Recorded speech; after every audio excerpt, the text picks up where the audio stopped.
the Hunter Brothers. 5 brothers from the heart and soul of the Saskatchewan prairies, an upcoming country band who have a great start into their professional career. Their roots run deep into the soil, quite literally, as they are still full-time grain farmers as well as musicians and parents.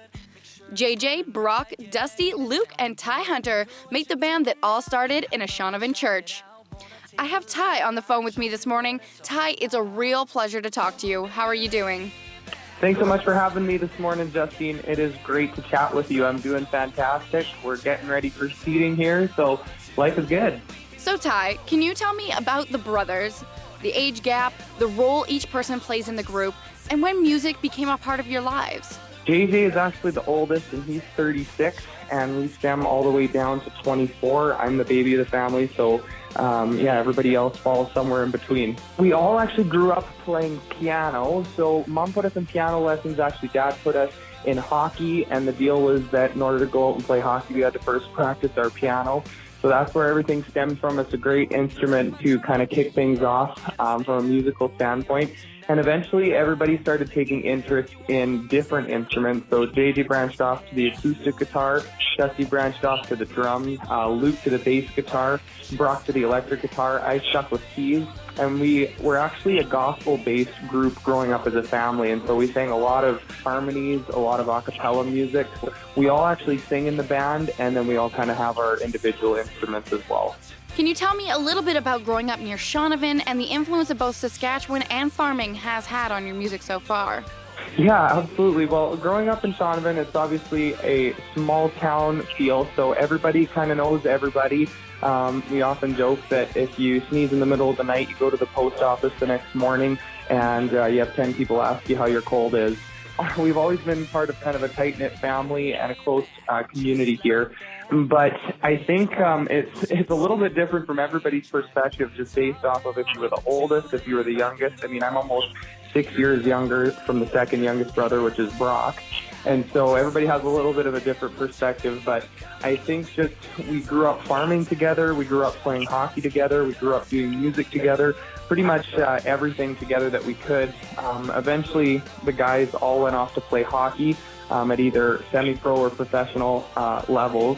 And eventually, actually, everybody sustained some sort of injury of some sort and brought everybody back to the family farm. And then we started pursuing music a little more professionally. Not that we weren't doing it before, because we would congregate in the summertime and go to festivals in the summers in between farming seasons, between seeding and harvest.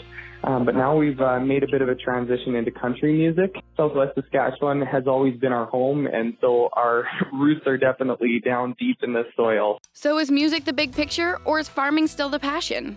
Well, I mean, it kind of depends on the season at this point, because if we're immersed in the heart of seeding or harvest time, we definitely are still involved with music, but we're so involved with farming as it is a bit of the breadwinner at this point. So during those seasons, we tend to shift our focus a little more to the farming, and then in the winter time and in the summertime, tend to put a little more emphasis on the music. So we try and kind of just keep it balanced, because both are still a year-round endeavor, but just kind of one will take a little more precedence over the other depending on the season. So it's just a constant balancing act, and we just need to stay in good communication. We try to just continue to sustain things the best that we possibly can throughout busy seasons.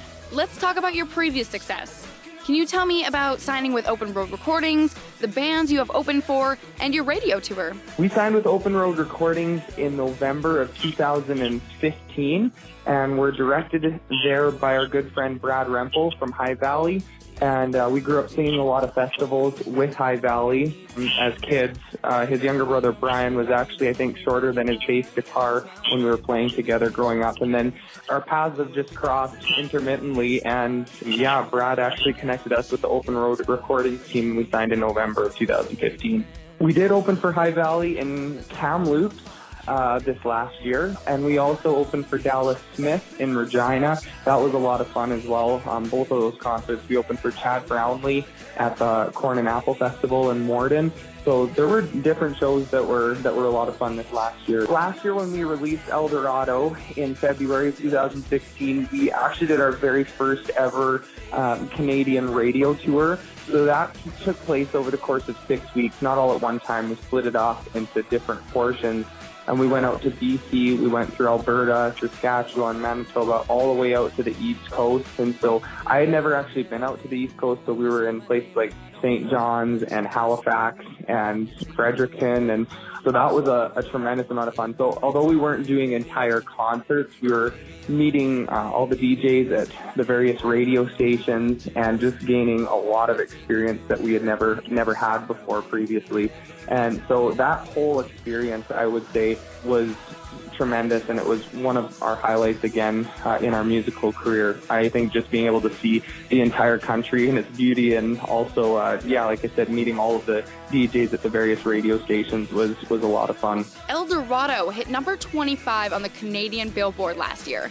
So can you tell me a little bit about what that meant to the band?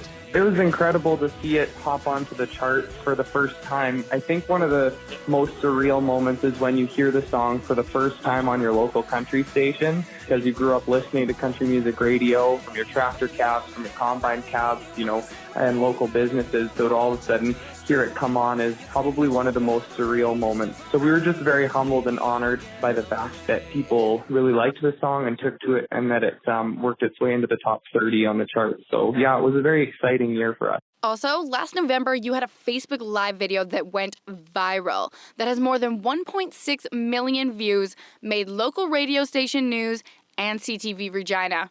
Who was the mastermind behind the idea? Hey, what's up, guys? Yo! November 7th. Christmas is in like 3 days, and we're still combining. Mom and Dad, if you can see them, are combining way over there. They didn't get stuck. The trucks are over there. They're not stuck. But Brock was combining. And he most definitely. And he is Seward. Oh, the combine stuck and the grain cart stuck, and it's all because of the sprayer rut. But the truck got stuck in the auger rut, so how can we fill up the bin? It had been a while, not a friend in sight. What do we do? It was 8:45. John Deere tractor drove by and just kept on driving. Mighty neighborly. Mighty neighborly. Well, actually, I'm going to give a little bit of history to this, because at harvest time, I'm not going to say that I am naturally a farmer at heart. So a few years back, I decided to develop a bit of a radio program called the Fun Cab Radio. And so I would do live game shows and parody songs and all sorts of different things between the CB radios at harvest time. And that's been going on for a number of years now. And last year, with the harvest being as crazy as it was, we're in combines in November. I quickly wrote up a bit of a parody to Court Blund's The Truck Got Stuck at some point in harvest time, and we popped out of our cabs when Brock got one of the combines stuck. I was like, we need to sing this song. None of the guys really knew what was going on. They didn't know the lyrics. We popped it up on an iPhone. We did a quick Facebook Live because we had to get back into the implements to keep harvesting.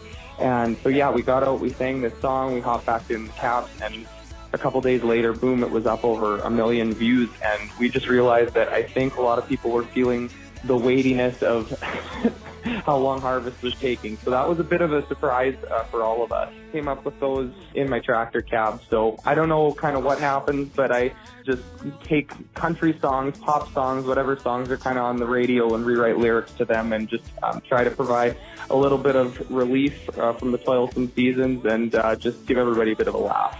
Your newest album, labeled Getaway, recently was released. So can you tell me a little bit about the feedback that you've had so far?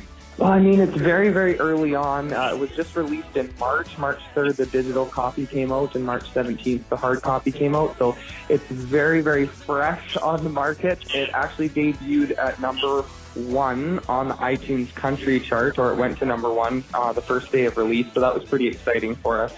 And the response has been very favorable, very positive. Getaway, the song, the title track off of the album, was released in February, and so it's just kind of starting to hit radio now, and so we've been really excited to finally release the album for everybody to hear. And can you tell me a little bit about the making of the music video? Well, to be honest, it was actually one of the highlights of our career. We were down in Florida when we shot that video. We teamed up with another set of brothers called the Eddy Brothers. There were 7 of us on set. It was like a big family event and get together. And we just kind of hoped that the amount of fun that we had that day in Florida translated over social media to the actual video. So it was a lot of fun, like one of the highlights of our career, I would say, thus far. And we're just hoping that it really complemented the song, and we feel that it kind of encapsulated what the song was about. So yeah, we're just hoping that people are enjoying that, and that it kind of allowed them to shake off a little bit of the wintertime blues, as it was released kind of at the end of wintertime. So what's in the future for the Hunter Brothers? Do you have any plans for any of your newest tracks? Well, we definitely have some plans for some of the songs on the record for down the road, but I'm going to leave those ones a bit of a surprise for listeners. Definitely have some exciting plans in the works. So let's say if your group was able to reach a point where you become an A-list country band, would you leave the farming behind? I mean, we'll see. We'll kind of cross that bridge when we come to it. I think we'd love to give the music the best shot that we possibly can and really pursue it to the best of our abilities, and we'll see kind of where that takes us. I think we'll always have our roots in the farm, so whether that's, just farming a little bit or maybe not at all for seasons, or full tilt farming every season, we'll see kind of how things go and what we're able to do, like I said, in that continual balancing act. But we want to give this thing the best go that we possibly can, while still keeping our roots in the farm. Do you have any plans for this upcoming summer and foreseeable future? So we have a few different shows planned for this upcoming summer. We're going to be in Calgary and Medicine Hat on July 1st. So that's going to be a busy day. We'll be in Dauphin Fest the 2nd of July. So that'll be a lot of fun out in Manitoba there. We're at Momart in the same month, and a few other dates that are kind of coming in on the calendar. So yeah, it's going to be a fun summer. We have some other things that are kind of up our sleeves right now as well that we're looking forward to announce to everybody as well. Well, we will definitely mark our calendars. You can keep up to date with Ty, JJ, Dusty, Luke, and Brock Hunter on iTunes, Vivo, Facebook, and Twitter. This is Ty Hunter with the Hunter Brothers. And I don't even need 2 weeks off. But baby, you're my senorita anywhere you